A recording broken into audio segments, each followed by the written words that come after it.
couple of weeks ago with Amtrak. Amtrak has a little secret weapon that I didn't know about. You probably know about. But Amtrak, you all hear, and I'm sorry if UP is in the house, but Union Pacific is always described as a tough partner to deal with. And Lone Star Rail, which I was on the board of, was not able to get all of the permissions that we needed, right? But Amtrak has a special weapon, and that is congressional authority in order to be on the tracks, meaning Union Pacific doesn't have a choice. If Amtrak is funded by the city, the county, my proposal at that meeting was the city of San Antonio, 50 million, Bexar County, 50 million, Travis County, I'm just spending your money, 50 million. Well, we set our tax rate on Tuesday. And city of Austin, 50 million, and all of the towns in between potentially getting a spot by putting in money. I know Judge Becerra is excited, but just thoughts about that. I mean, I just recently met with the mayor of Colombia, former mayor, excuse me, of not Colombia, that's a country, of Bogota, Colombia. And he was explaining to me bus rapid transit, they're moving 20 million people a day with bus rapid transit. And I said, well, I'm open to whatever gets people moving on 35 and the corridor faster. I know that when I'm in China, you know, you're in Shanghai and they've got 20 train lines. 20 of them moving people. And we can barely get one, right? Well, with limited public debate, though. Indeed. All right, Commissioner. Let her rip. What do you think? What should we be doing to help this 35 congestion? What are the options that you are looking at? You're looking at. I'm gonna get that. Well, I think that now is the time. Hold your mic up. All right. I'm rarely accused of talking low, but let me say, first of all, it's good to be here. It's good to be here in the city, but it's also good to support a friend, someone that we can rely on, someone who studies hard and works hard. When we are together, we are talking about how to serve our communities. And understanding that every time we drive back and forth to Austin, there's something new that I see on the road, and more of a reason for us to work together. We have been talking about how we make it easier. Now, this is important to me because my wife works for the San Antonio Spurs, and I am her driver, security, and barista. But it is important that we understand the capacity that we have when we work together. Austin has been blessed in a number of ways. We've got a Tesla there, we've got a Samsung there, we've got an Apple there. We can go down the line with about 30 of those companies that are in our city.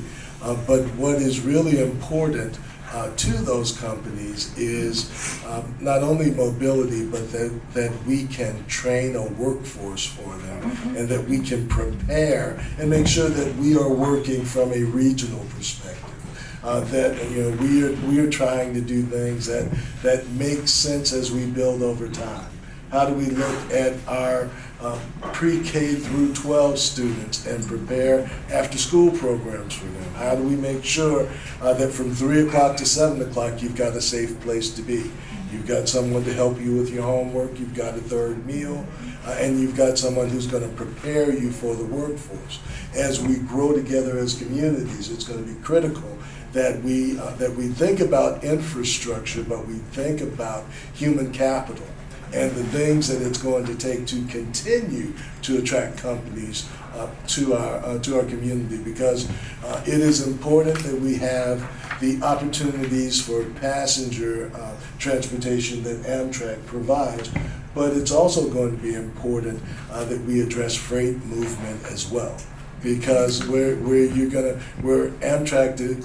is going to be in charge of $80 billion on the front end of the development of passenger rail, I think that it is the freight that we put together that will handle the back end. So how do we make sure that we are understanding the needs of our workforce? How do we make sure that we're getting everybody to the places they need to be, whether it is work, whether it is training, whether it is the grocery store? How do we work together and invest our fair share. That's why I was so happy that he came and put $50 million on the table. That was pretty good. He has great confidence in you.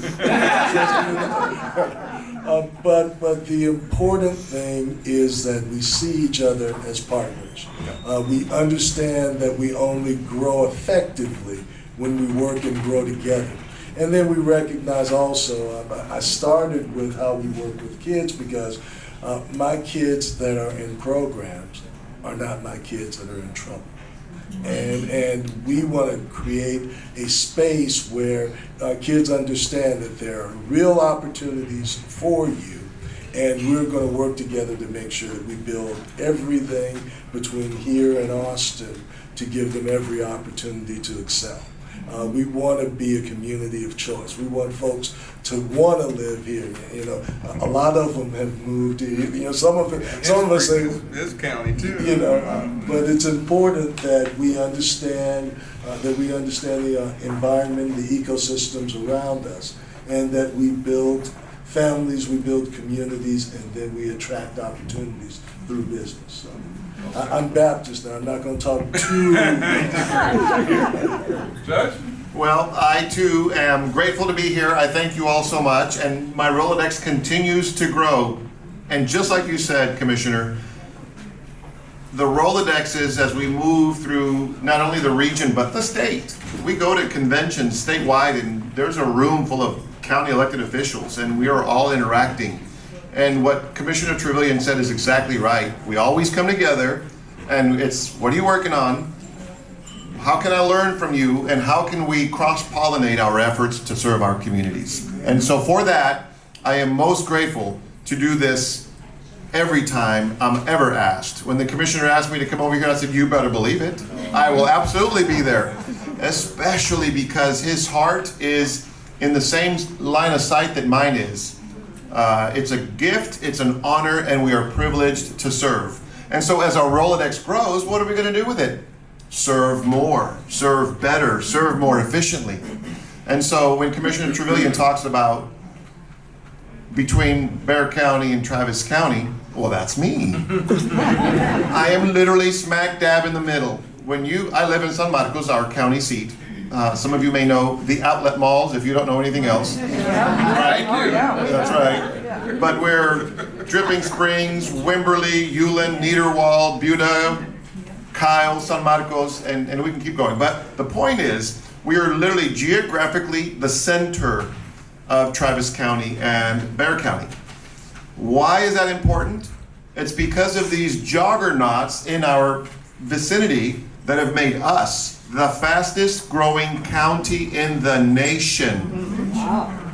Just take that in for a second. I mean to tell you, it's a gift. My wife tells me, Ruben, and she coined this phrase for me. I know it wasn't original. Nevertheless, it's mine through her. You lead with love. And when you see everyone with loving eyes, you realize that business owner needs to get people from A to B, and the quicker and more efficiently that we can do that, the better. Oh, and those individuals looking for work, they need an education source. So we fund and we support our educational system, and it's just one thing after another that when you lead with love and when you are working towards a greater good, this Central Texas Metroplex that's coming and being formed as we speak has no way to go but up. This divisiveness, this anger, this hatred that I'm so grateful is fizzling out. It allows us to get back to work. It allows us to get back to what's important, and that is serving our communities in the most efficient manner possible. And what's efficient? Light rail, all day, brother, light rail. That'll bring the movement of people in a way that is most efficient, and it expands our labor pool. And let me tell you, I'm a small business owner for a lifetime. All my life, my wife and I have 30 years, who's sitting in the front row, my gem, my bride, and I love her with all my heart. Monica, say hello. We raised our family, our two sons of 27 and 28, Reuben and Christian, on the backs of small business. If we do a good job, we can feed our kids. If we don't do a good job, we can't pay the light bill. It is through that lens that I now govern as the county judge. And I am most grateful that I've been broken, that I've been broke, that I've seen the light bill check bounce, that I've seen all these things, because it helps me to remember who I'm serving. I am just a grateful soul, doing God's work to the best of my abilities and giving it all I got. And so when Commissioner Calvert says, come over here and let's talk about unifying and harmonizing this corridor, I'll say, all day, brother, I'm here over and over again.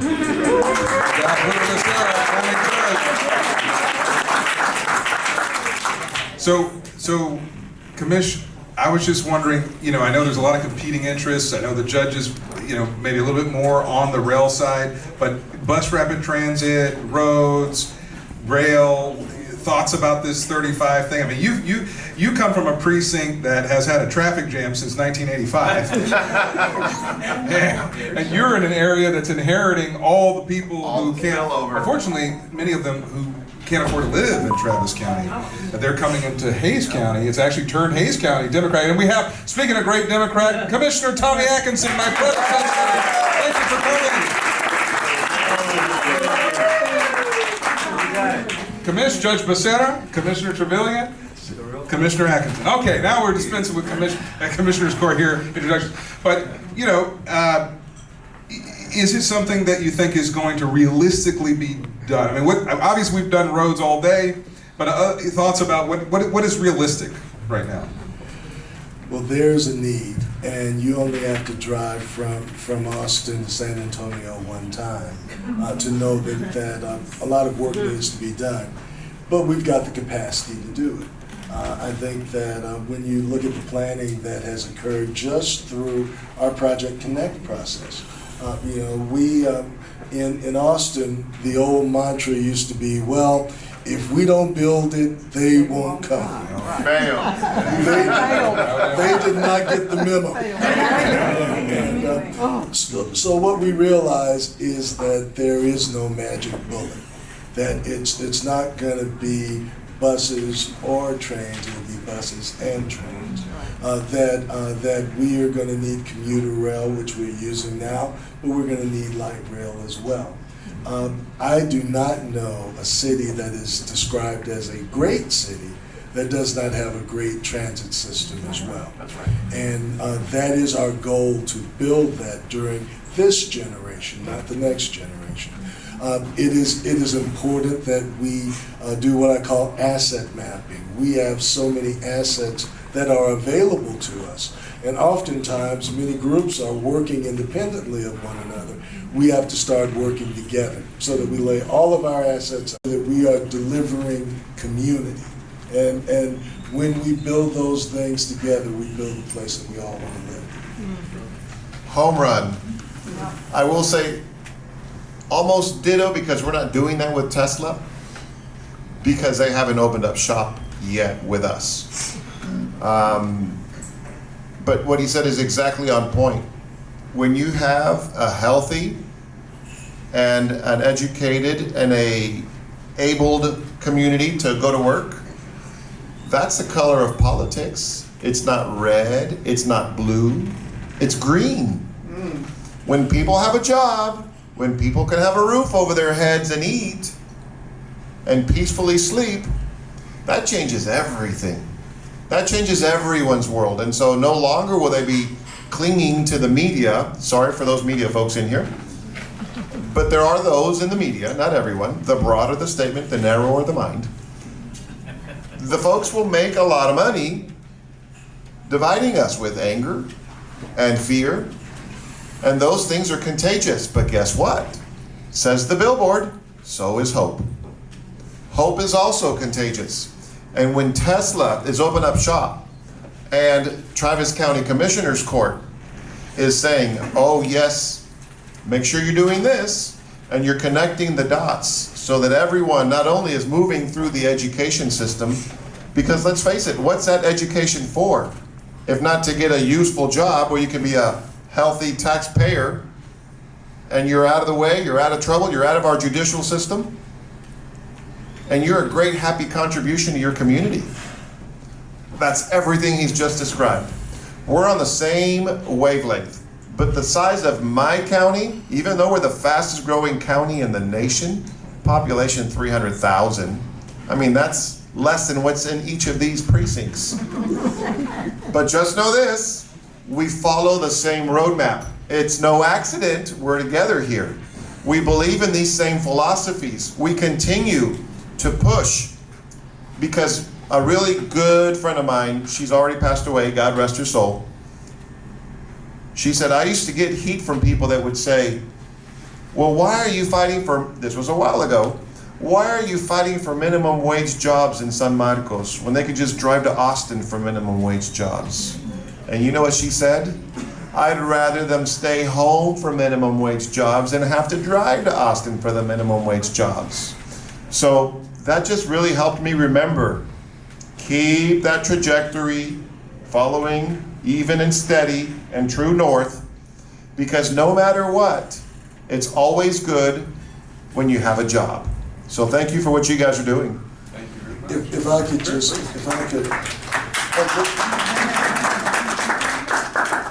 so when Tesla came to town and they looked into Precinct 1, where they lie now was a strip mining area. It was not producing any revenue for the county. It was in the middle of a food desert, a hospital desert, every kind of desert you can imagine. So what we wanted to have done, we were looking at the Expo Center, which is the closest public structure, and wondering how we could get investment into the Expo Center, because we've got, my kids who are in programs are not my kids in trouble. If I've got a kid that from 3 o'clock to 7 o'clock, 3 o'clock they go back to homeroom, they get someone to help them with their homework, they get a third meal. If they're in the band, they get to go to the band room. If they like Kirk Franklin, they get to go to the theater. If they like basketball, they get to go to the gym. My kids who have some structure and access to learning are not my kids that are in trouble.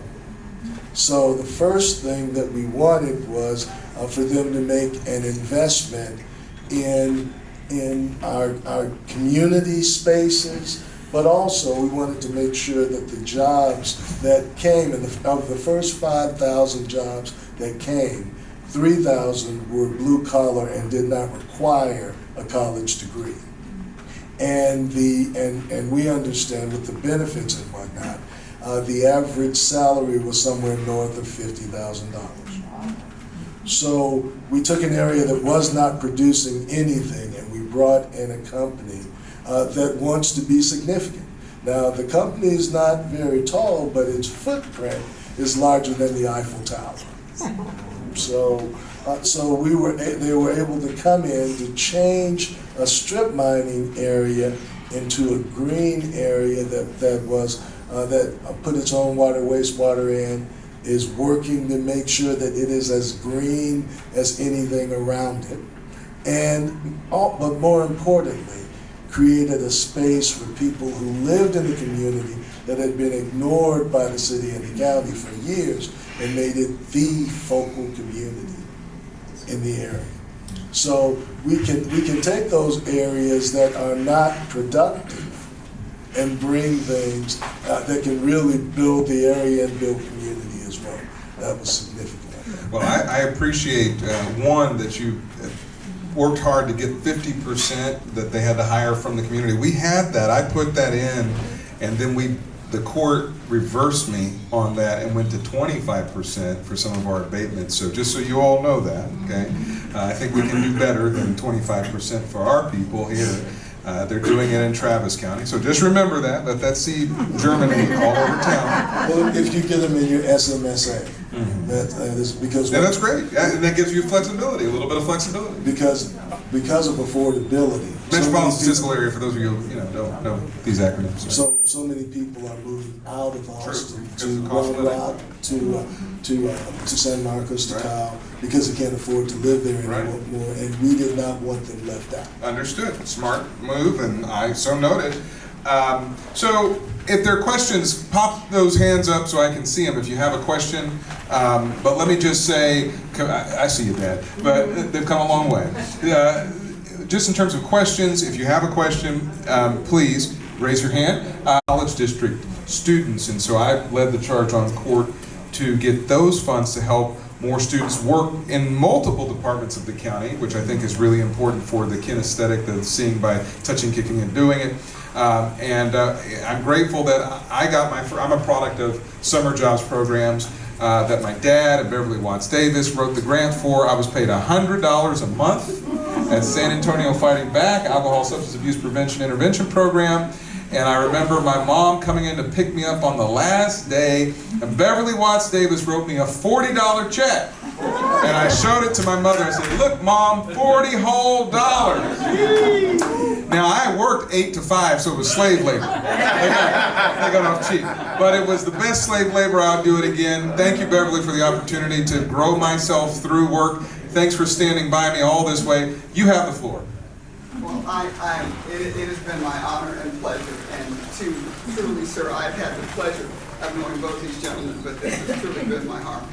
It's so wonderful to see the collaborative nature amongst you all. And that's one of the things that I'm truly concerned about, truly here. I remember in Austin, there was not anything that went down when it was advanced micro devices or IBM or anything where the county and the city and Austin Community College, we did not get in a room, the elected leaders get in a room and plan things out as a unit so that we were really speaking with one voice. I haven't necessarily seen that here in San Antonio. And I know that we've got some of the best and brightest in the country. And I'm worried because I think it hurts us.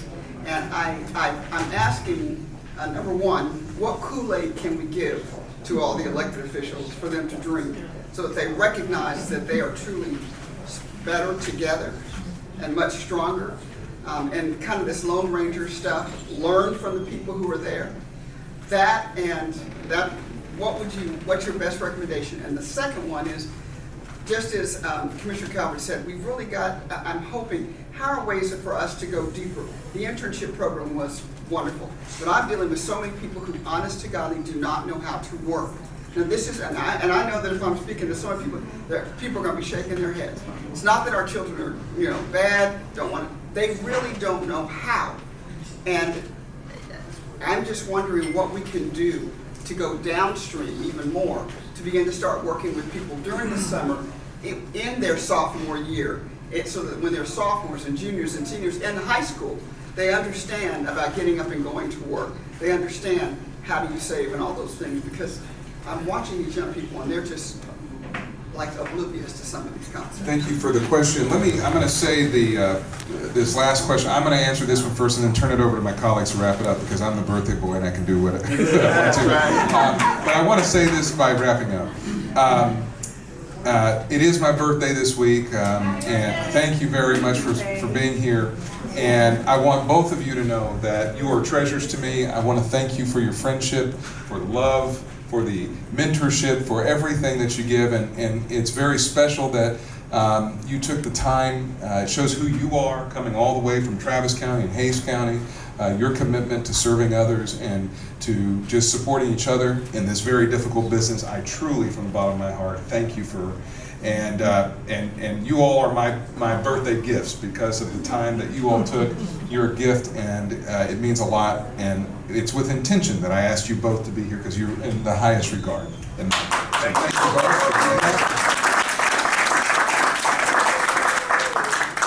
I think this conversation, Beverly, is a demonstration of at least, some elected officials' ability to work across all kinds of lines to move the ball forward. My specialty in international relations is global conflict, cooperation, peace, and negotiation studies. So I'm very good at resolving conflicts.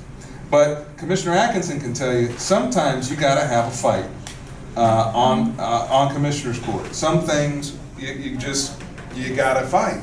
And we've been in one of those fights over the budget.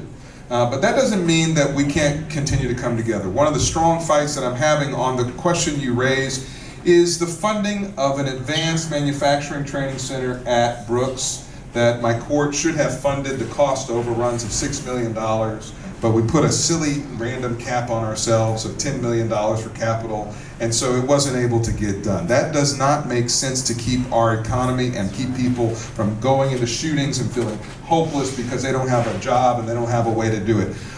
The sauce that's going to be given to the electeds is you, the people, we, the people. It's not going to be Tommy Calvert going to lead this. You're going to lead the big mama telling you to get that thing done.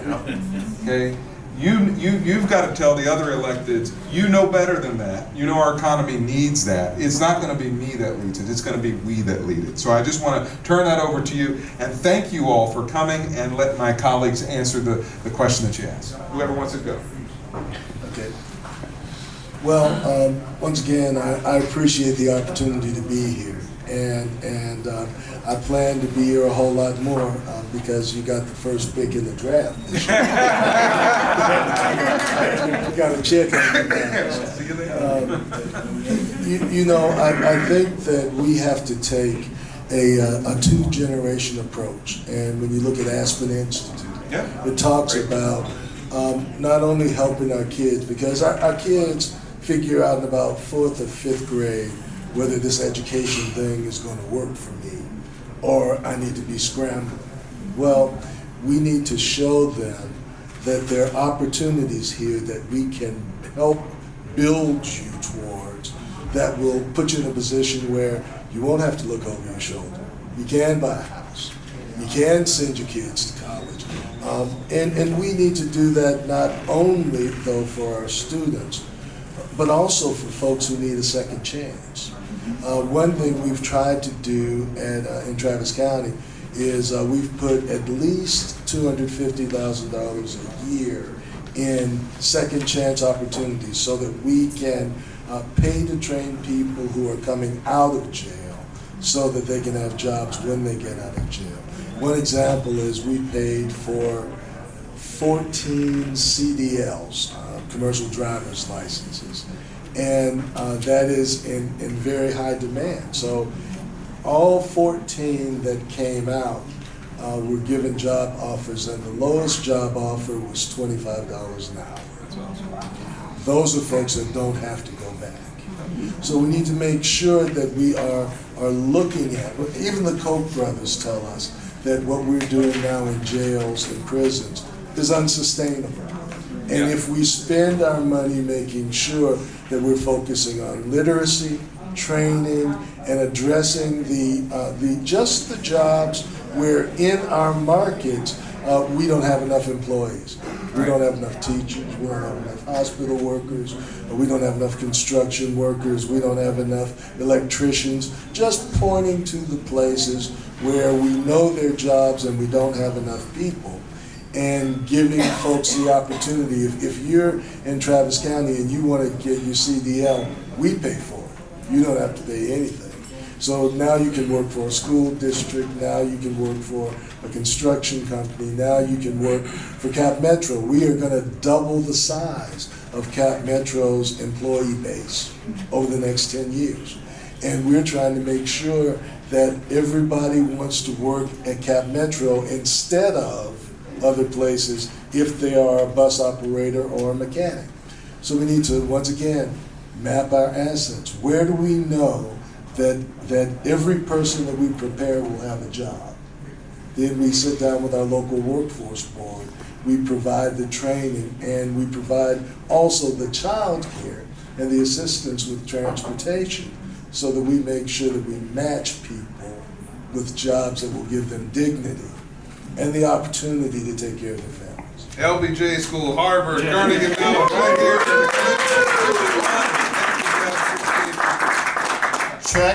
Check the box, right? What do I add to that, honestly? I mean, I was at a signing event 3 days ago, Department of Labor and one of our organizations in Buda that was charged with, and they secured the contract for training and certifying CNAs.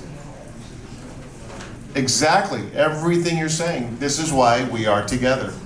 The key to all of it is education. And the more you educate, the better you'll do. And so just bare minimums, I can just simply say ditto, because I think you guys have heard the most amazing home run message that there is out there. Educate them, lead them with love, and show them that if someone is out there, they're out for you and they're not out to get you. Help them change their outlook. Because I see a lot of minorities here. I know some aren't, but a lot of us are. And so the biggest, coolest thing I can say is, from my vantage point, because that's where we all speak from, I raised 2 minority sons that wrong time of the day, they can get shot just for being. Let's just face it, it's reality. My dad taught me a really valuable lesson that never left me, God bless him. This world is not out to get you, this world is here for you. He's just shifting my paradigm. And when you shift your paradigm, you open your heart. And when you open your heart, you start to take in the lessons that are all around you. And when you are ready, the teacher will present herself. And so it's most important to lead with love, because when you're in a place where someone is caring for you, the rest takes care of itself. I say people are intrinsically good. You take me out of that. You can't. Because I'll point to the Bible if I need to. Forgive them, for they know not what they do. I can just keep going and going. You know this. I got cliches for days. Words of the wise, right? Words of wisdom. And I can give it to you in Spanish. And so I don't run out. I don't run out of hope. I don't run out of blessings. I don't run out of gratitude, because when I get dizzy with my day, which we all do, I'll just simply go to my most simple thing, my breath. Inhaling, thank you. Exhaling, I'm grateful. Our monkey mind, you know, that little symbol, you can imagine that. It's sitting there making all that noise. You see it in the carnivals and all that stuff. That thing is like a bad roommate. It will just churn and churn and churn and churn until you say, stop. I'm the boss of you. And it can only think of one thing at a time. So if you say, thank you, I'm grateful, it forgot the next thing. It forgot what you were worried about. As the county judge, I have the privilege of serving both functions, judicial and administrative. I literally told, I don't have to do judicial. I chose to do it. We have enough municipal judges, justice of the peace, county court of law judges, district judges. We have enough of all of it. I don't have to do a single judicial thing. But you know what I said? I told the JPs, give me all your license suspension hearings. You know where I'm going, brother. I tell you, we could tell you for days the way we impact life. I have the best job I've had in all my life. And my best day, I'm serving people. My worst day, I'm serving people. My first job, I was delivering newspapers as an elementary school kid, learning that work ethic that we're missing in so many spaces. I got lucky, I got promoted, and I got an AC job being a busboy. I've served all my life, and still to this day I serve, and I'm most happy serving. And so when I get the privilege of telling all the JPs in the county, all your suspension hearings are now all going to come to the county judge.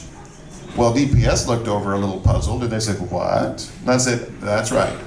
Coming to me, change your notice address. They're coming to the historic courthouse now. And they're like, okay. So in that unique situation, I have DPS sitting on one side of the courtroom, I have the residents sitting on the other, and I represent the state. And I tell the folks when they come in, because it's designed to be intimidating. Let's face it, it is. It's our job, it's our place, so it's already worn on us, we don't care. But sure enough, man, when I first got elected, ooh, this is a scary place I'm about to sit in. I'm supposed to be the scary one. So I always try to tear that down. And I tell people, when I sign, I'm representing the state, I explain it to folks. When I sign a positive finding, that's not a good thing. That means I sided as the state with DPS. In the contrary, when I sign a negative finding on the report you'll get back after our hearing, That's a positive thing for you. A negative finding means I didn't agree with DPS and you keep your license. I chose deliberately to preside over license suspension hearings exclusively for what Commissioner Trevelyan was just mentioning earlier, commercial driver's license. Do you know how much money and energy it takes to get one? And do you know how easy it is to lose one? So what I want to do is, I want to give people a chance. I don't want to just be, there's no gavel nearby. I don't want to be that judge that says, get out of here, you're done, see you later. I want to say, okay, what happened? What's going on? You mean when they greased that nipple and the axle, it was coming out, but it wasn't leaking, that just means it's full. Anybody that knows basic mechanics would know that. But yet those are all dings in people's licenses and all those kinds of things. And so you don't need those kinds of tickets, you don't need that kind of trouble. So I lean in and I pay attention. I'm listening. Remember, leading with love. And I can tell you, and I'm not creating an unsafe community, but I will try twice as hard to help someone get a reset, to make payment arrangements. The last thing I will do is suspend someone's license because of what Commissioner Trevelyan said. And that's just one thin little tiny slice. So remember, the light at the end of the tunnel may be you. Thank you so much. Leading a revolution for the people with love. Thank you, Judge Becerra. Thank you for this historic night. Appreciate y'all coming out, and I look forward to seeing you guys out there. Appreciate your journey. Thank you all so much. Hey, can we take a quick pic? What do you got? We take a picture of this? Thank you all.